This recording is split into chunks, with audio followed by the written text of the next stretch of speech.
Hi, Marion.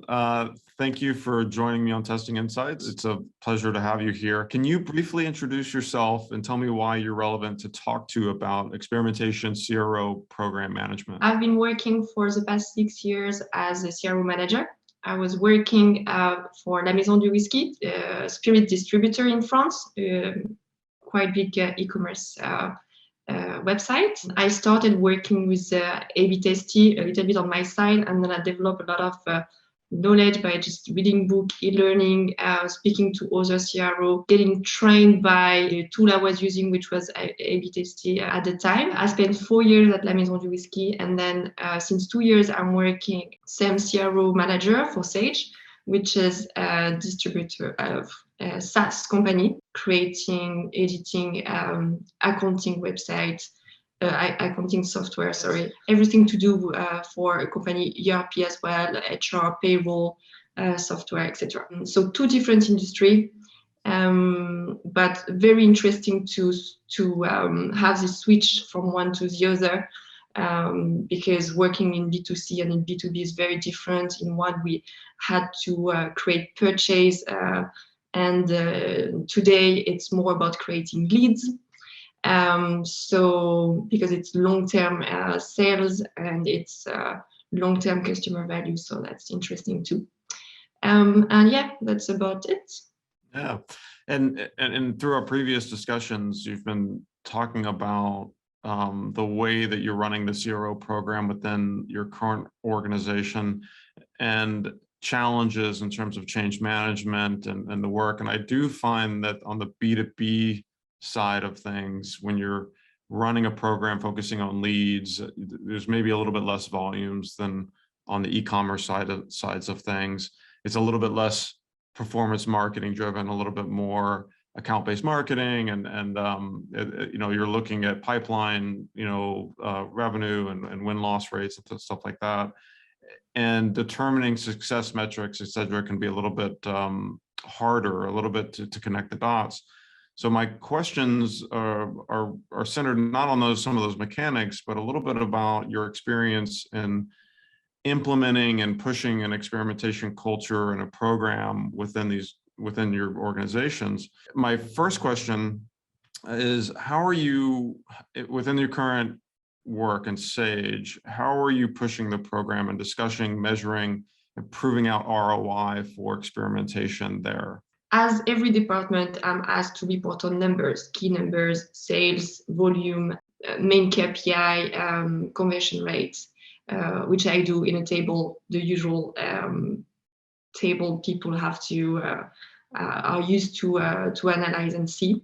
We need to do that just for the management. I mean, it's a requirement. They need to talk about number, report them themselves to someone else higher. So, and Sage is a very big organization, so that's the must. The thing I would like to report on, which I'm not doing at the moment, well, I'm doing it, but it's just from myself without the help of the rest of the company at the moment. It has to get into it. I need people to wait for those results, and it's an internal newsletter basically, which I sent, a video newsletter.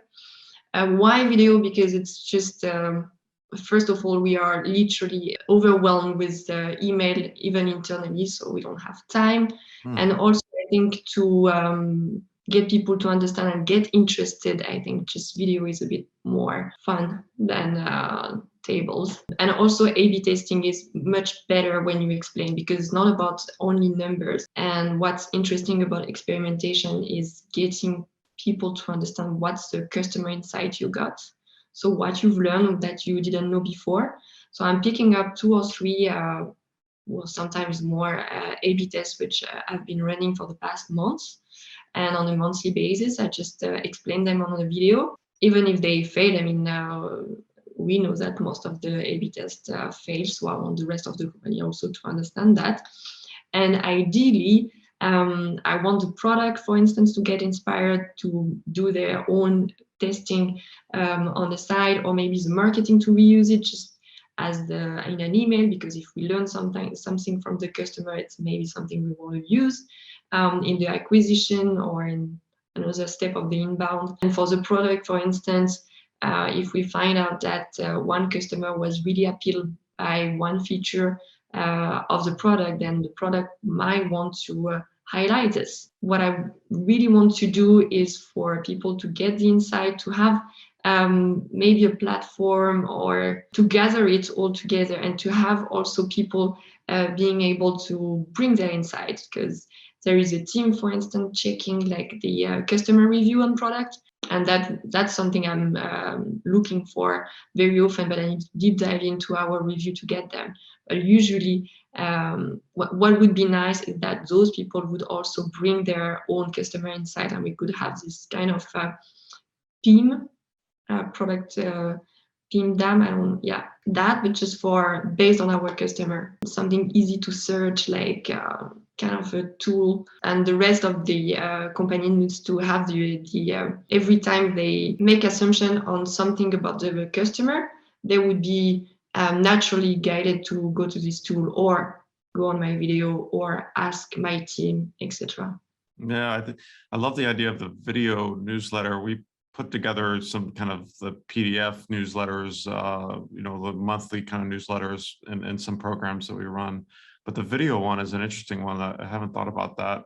Are you getting good traction on it? Do you test it in terms of like you send it out and you measure how many people are opening and watching it? And sometimes we've done that with the newsletter, kind of just see if it goes out to a group of 20 emails or 30 emails, like what's the open rate and stuff like that, almost like you would in like an internal marketing program. Are you measuring that? Or I didn't test, but I sent survey to get people reaction. I think at the beginning it was very interesting for people to go into, but I think it's just like the rest. Maybe they lost when they receive it in their mail. They would then probably look at it, watch it, maybe not entirely. But I think the impact it had at the beginning is not quite the same now. Maybe it's also because it's summertime. With these tools, my second question is around how you're using your program to affect change management within the organization. You send out the video, you're trying to get people to think about customer experience and gather the insights of the customers. How are you looking at the program of experimentation, the program, as you say, to build up a customer insight platform, database, repository? How do you see this function these tools as a function for change management? Does your organization, through the CRO function, are you trying to expand the way that the company is making decisions more broadly? How are you looking at it as a mechanism for change management? I would like the experimentation to go like all over the company. The thing is, things are difficult to move. I think education is one of the first things we need to put in place, and that's why there is a video also. But it needs to get to even broader than that. Product needs to be tested. I mean, how experimentation is going hand in hand with the agile methodology, for instance, methodology. It's just because you cut the process in pieces and then you have the time to test everything in the development phase, which we do for the website when we recently built up a new e-commerce platform in France. But the product itself is not working that way at the moment. So we have tools to analyze within the product what's going on, but and where the customer clicks and where he goes first, and track customers' navigation on the product. But we don't A/B test it on a daily basis. I mean, at all. So I think that's really something we should change. Also, another issue that we might have, and I think is definitely not only at Sage, is that we have a governance in globally and locally, and both have understood the fact that we need to experiment, whether it's in email acquisition ads, Facebook ad, whatever, website, e-commerce, but then it doesn't communicate enough. So globally, they tend to want to have the same platform everywhere, while locally, what I'm trying to do, because I'm on the local team at the moment, is to have a customer-centric view, have a seamless customer journey. That what really matters to me for the customer which are in France. It's not product that you buy internationally. I mean, if you're French, then you buy an accounting software which is French. So, but the fact that we want to uniform to make the website over the world kind of the same, it's getting in the way of what I'm trying to do, which is improving customer journey in France, in my website, in my product. That's very difficult. Specific to like your processes and methodologies of experimentation, are you trying to align like on like we use globally and locally, we use this one tool, globally, locally, we use this phase gate process, or no, is it decentralized where you are running your program, you are creating your know-how locally, and it's that know-how is different than what it might be globally? We are getting centralized. For very long, it was, okay, team speaking for sure, a couple of tools shared, but some of them not. That's something that it's in a way to get at least uniformized for both local and global. And then how it's going to be organized later. One person in local doing the analysis, suggesting A/B test, and one person globally trying to basically do the actual work of getting the A/B test in place, developing basically. It's not only the wireframing, XD, and development and running QA, everything. Well, cool. So my third question, and I kind of slipped in a question there.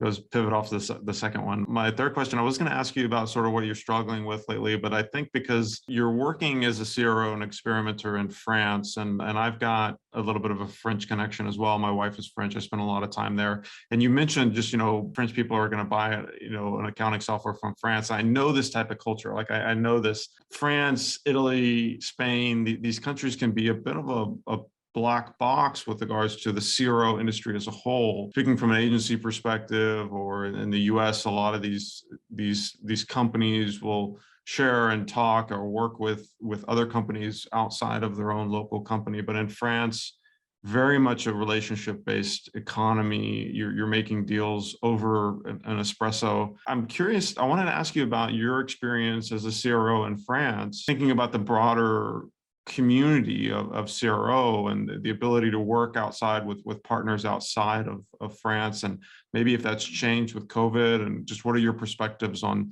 like of the France CRO scene, if you will? First of all, the reason why people are buying the accounting software in France is because the legal regulation is like very, very different from the rest. So even though Sage is a British public company, it still has to have a team developing product for France. I mean, the CRO scene in France, I think, is not developed enough. We don't have, for instance, French CRO agency just dedicated to CRO, just to have people being 100% specialized in helping CRO working, maybe training, I don't know, even in terms of training or e-learning. Like I really learned by myself because I lived abroad and my English was okay, so I could follow e-learning and read articles, read books which are 100% in English, to be honest. I think it needs development. We are very close to the UK. Business is doing a lot,